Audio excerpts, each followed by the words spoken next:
Hello, everyone. Thank you for joining me today for the session on discussing the changing landscape of cyber threat across Asia. My name is Abbas Kudrati. I am Microsoft Asia's Chief Cybersecurity Advisor, and I am based in Melbourne, Australia. So let's look at the first part of my presentation where we'll go through what is the current threat landscape. As you can see, the security is shaping the world. We are seeing examples where the cyber criminals are hacking a fish tank and stealing the data from a casino. We are seeing a rise on QR code problem or QR code hack where a QR code is used for creating a phishing kind of an attack or a phishing attack. We are seeing hackers are getting more smarter and better, leveraging a small PD device such as a Flipper Zero, which can hack any kind of devices such as your Wi-Fi or a boom gate or things like that. It has become very novelty and a very creative as we speak, and the cyber attackers are taking advantage of all sort of information available today worldwide. In terms of how the landscape is evolving, if we look at it, the cyber criminals are getting more and more aggressive. On top of it, we are seeing more than 350 nation state actors actively targeting other countries and other organizations around the world. And what we are seeing is the cyber criminals are joining forces, which also gives me a question in terms of what are we doing as a cyber professional or a defender? Why can't we work together to defend against these cyber criminals and the nation state actors? As a part of our research, as you know, Microsoft collects almost 78 trillion signals on a daily basis. We see a lot of kind of various activities from criminals. For example, we see that almost 80 to 90% of the successful ransomwares are targeted towards an unmanaged devices. And that too specifically for the organization who has less than 500 employees, which says that 70% of these organizations, which are small, medium companies, less than 500 employees, are being targeted. We see almost 200% of the ransomwares are used as a technique of a human operated ransomware. What do I mean by human operated ransomware? Human operated ransomware where criminals are using hands-on keyboard rather than simply click and forget. They are spending time doing research and using very targeted activities towards a particular individual or towards a particular organization as we speak. And almost since 2023, which is last year, we have seen almost 300% increase in a password spray attack, where they collect the compromised password from the internet and they target against a particular company. Just in the last quarter, in the first 2 quarters of this year, beginning from January till June, July, we have seen like Cobalt Strike, which is one of the pen testing tools, which have been used as a cracked version of Cobalt Strike tools are used for identity-based attack. We are seeing tools like Z-Loader, which are targeting as a Trojan devices. We are also seeing that East Asia are more linked into threat actors, such as we are tracking nation-state actors such as Jad Sleet, which are creating and generating more accounts and a method based on customer industry vertical. And the remote monitoring tools are effectively used against many of organizations as we see it. In terms of if you look at how the attacks are distributed among the 4 top categories, identity-based attacks are continuously on rise. We are seeing ransomware being used or targeted successfully against a number of organizations. We are seeing, again, within identity, we see a phishing-based attack or a phishing attempt are being used against a particular device or a user.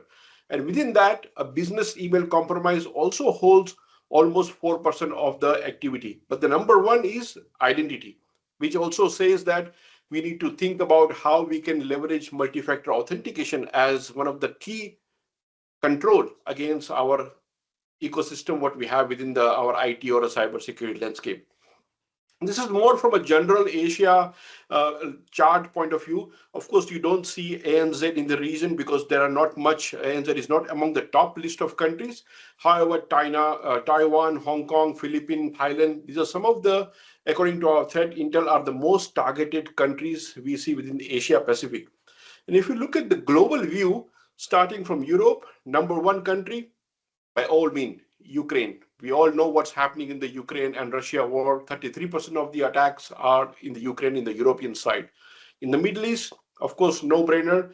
Israel, Palestine, all those conflict happening. Israel is a number one or the most targeted within Middle East and North Africa.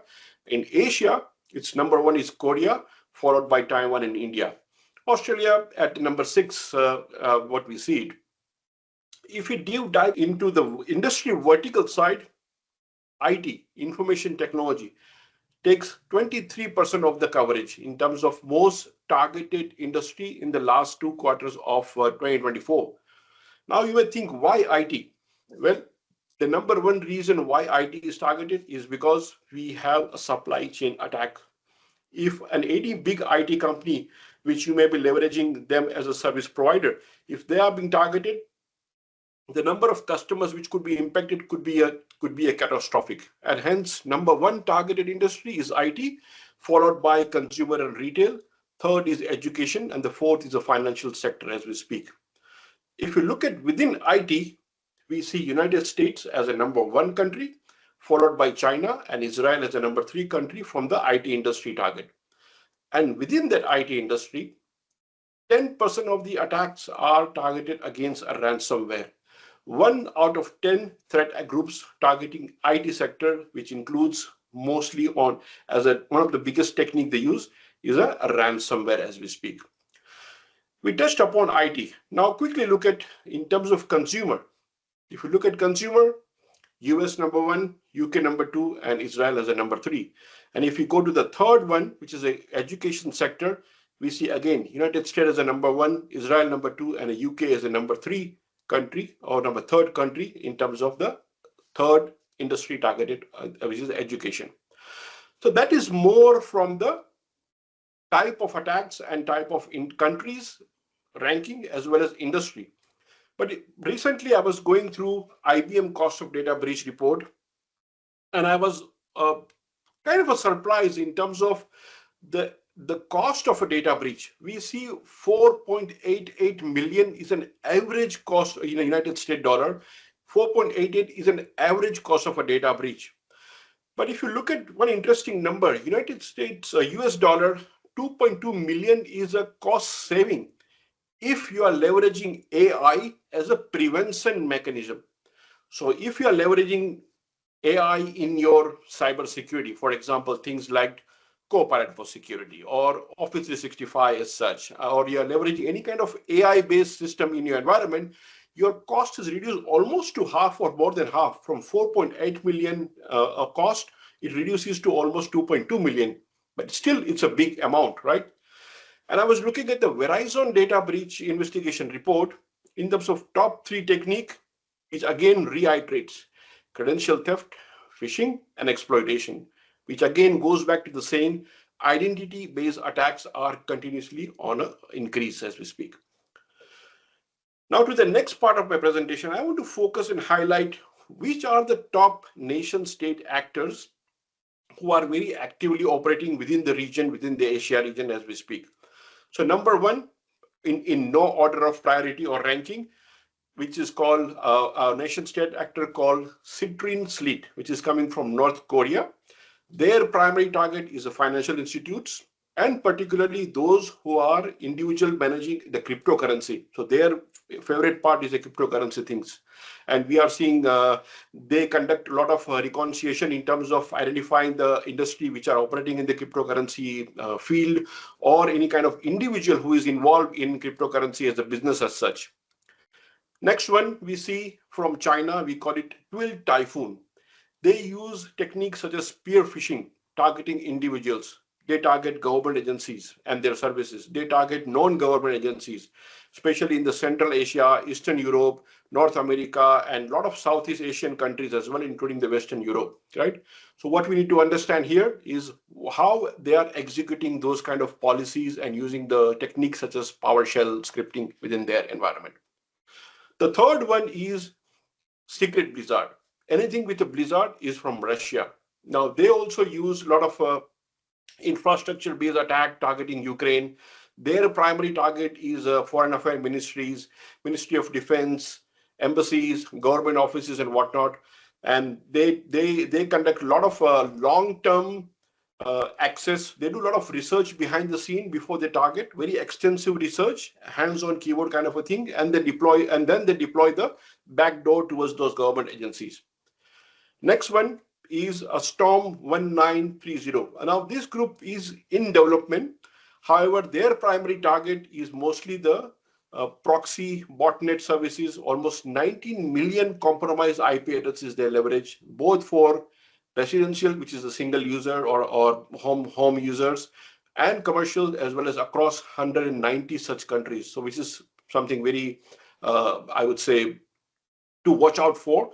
And they operate, most of these proxy services, they operate from East Asia region as we speak, like Mask VPN, Dew VPN, Proxy Gate, and there are a number of things which we have seen them operating in that space as well. The top two notorious, what we see is a Midnight Blizzard, which you all know, also known as Nobelium. Now they target a lot of industries, including the IT, which is supply chain. They target utility industries. They originated from Russia, and their target is across the world, not a particular country in fashion. And their approach is also identity-based attack. They target privileged accounts of service provider, because if they know, if they get hold of the admin account, it could be a very disastrous situation where they get keys of a kingdom once they target that. And they use malware, password spray, supply chain attack, token theft, very identity-centric attack as well. And the last in my list is Forest Blizzard. Again, Forest Blizzard also comes from Russia. They target countries like US, Australia, India, Japan, Ukraine are some of their favorite countries in terms of target. Their industry target, government, diplomatics, not government, higher education, IT software services as well. And they use techniques such as identifying the vulnerable web applications facing to the internet.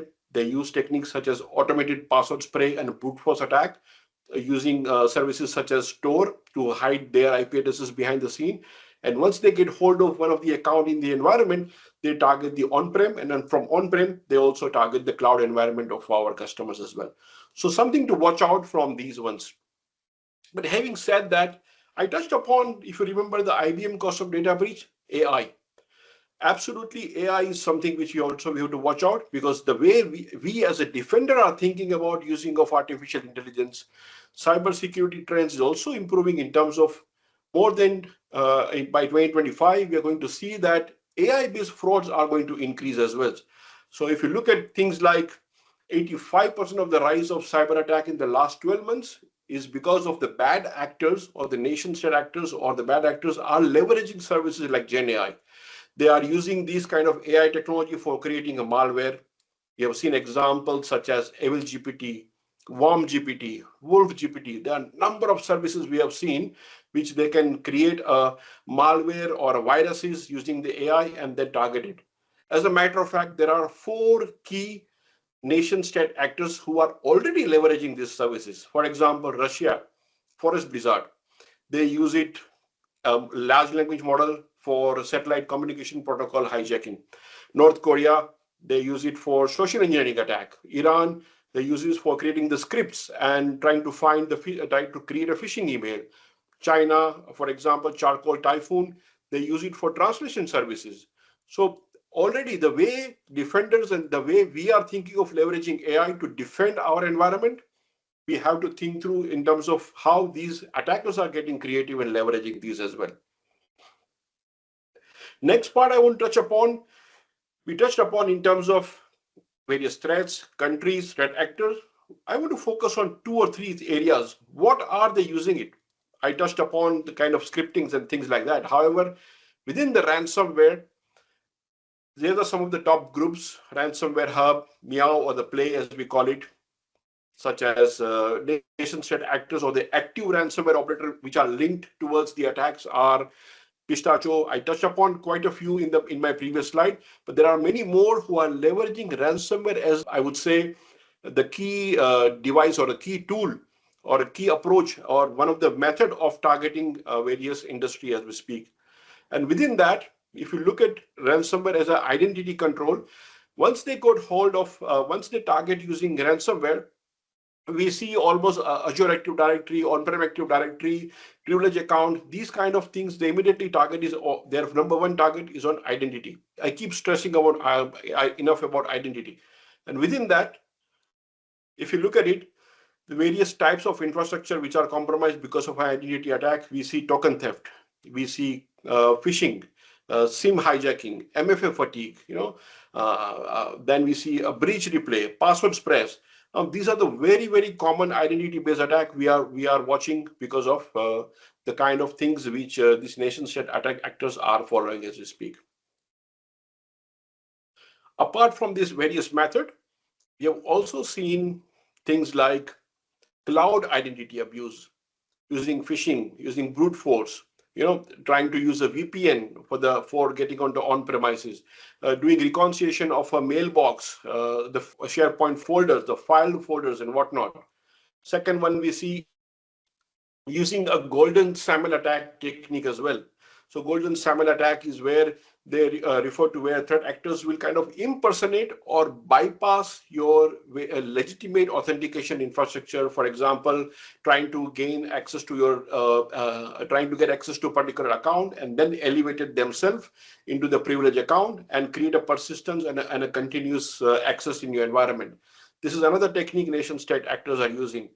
The next one, what we are seeing as a technique which these nation-state actors are using, such as Midnight Blizzard or a Forest Blizzard, is trying to exfiltrate the mailbox itself. There are various techniques they use it. One of the technique which I have seen personally is once they get access to your mailbox, they create a forward rule in your environment. So any email comes to you in your inbox, they also get a copy out of that. So that's one of the technique they use it as once they have access to your folder as well. And the last but not the least is what we call it a business email compromise. So business email compromise, two way the threat actors are leveraging. First is trying to impersonate as if they are a CEO of a company and sending an email to CFO asking them for the payment. The second approach they use it is for credential harvest. So by sending a social engineering or using a social engineering technique, once they got hold of one account, rather than asking for the money, they try to harvest all the credentials. They have it within the mailbox or any other method they can find to get the full list of all the users in the particular environment. Well, one of the biggest thing or the recommendation, as you can see, is multi-factor authentication. That's one of the biggest or the simplest control you can implement in your environment. Well, there are many other recommendations as well as we speak. For example, it's not hard. 99% of these attacks or the things which we can protect is just by simple following the few simple things such as enabling MFA. Yet we still see only 38%. Only 38% of the Entra ID or Azure AD identity users on a monthly active users we see are using MFA. So there is definitely an opportunity, a lot of opportunity for us to implement MFA across all our employees, across all our third-party employee or a contractor who are accessing our environment, enforcing them to leverage MFA so we can protect almost, as we see that if you like a scientific approach, 99.22% of the risk can be reduced by just having a simple control such as MFA. Other than that, you can follow the principles of zero trust, which is a least privilege, assume breach, and trust no one, verify everyone.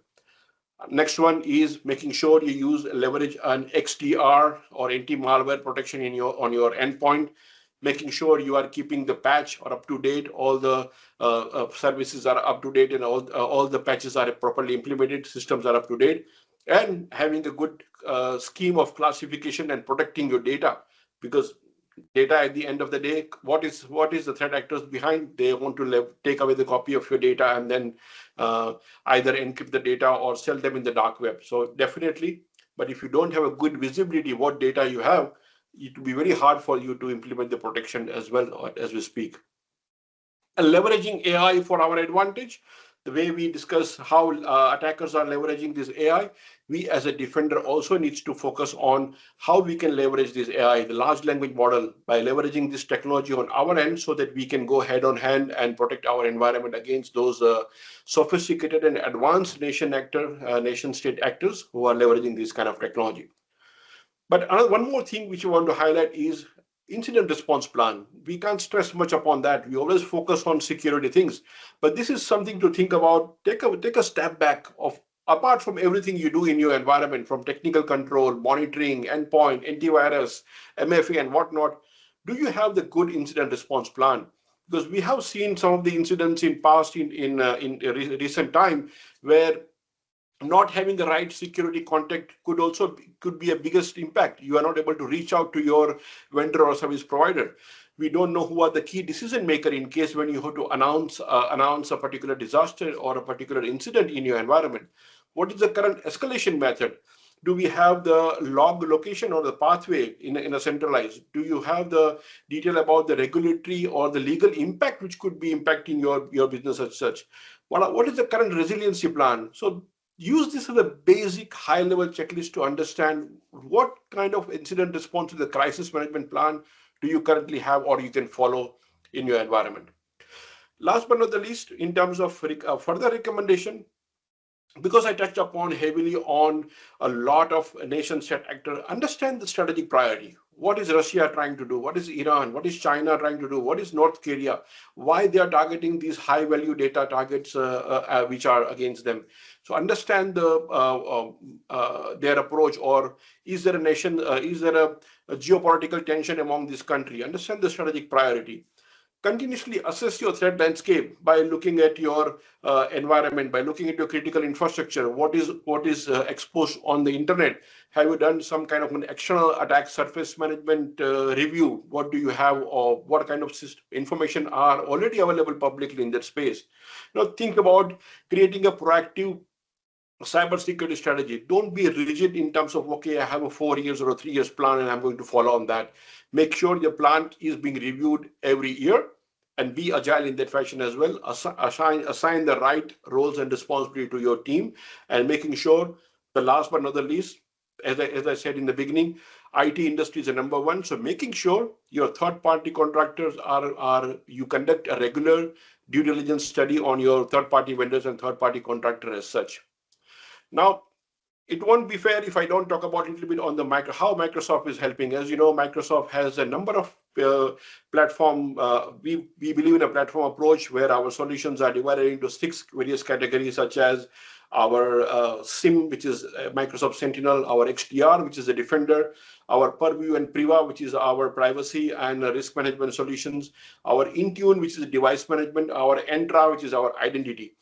But in the heart, in the center, what we follow is an AI-based technology, which is a large language model-based technology, what we call it Microsoft's Copilot for Security, which brings all these 6 pillars of our technology together, analyzing 78 trillion on a daily basis. And this is more of a multi-cloud and multi-platform, not only focusing on Microsoft platform only. It could be your AWS cloud, it could be your Google cloud, it could be your on-prem. It could be your Windows, Linux, Mac, Android system as well. And multi-AI, not only focusing on Microsoft AI, but could be OpenAI, could be Gemini and whatnot. But one thing if you notice, we talk about a secure future initiative. This is the initiative we are following across the Microsoft board, where we are focusing on improving the security by following the 3 key principles: secure by design, secure by default, and secure operation. There are various other initiatives that we have as a part of our SFI, where we want to make sure that we are more transparent and more quicker in terms of our incident response and many other things. So more than 50 such category integrated among the 6 pillars, combined and stitched together using the Copilot for Security, or as an AI, what we have it. With that, I'm open for questions. If you have any questions, I'm more than happy to answer it. Feel free to drop a note and reach me out using the following link, which is on my slide. So that is all I have for you. Thank you for joining my session, but stay tuned to hear more interesting sessions, upcoming sessions. My colleague Shala Khan is going to talk about governance part of the AI, how you can govern your artificial intelligence in your environment by leveraging many other solutions such as Microsoft Priva and Purview. So stay tuned, and thank you once again for attending my session. We hope you enjoyed this digital event. Thank you for attending, and we hope to see you again soon.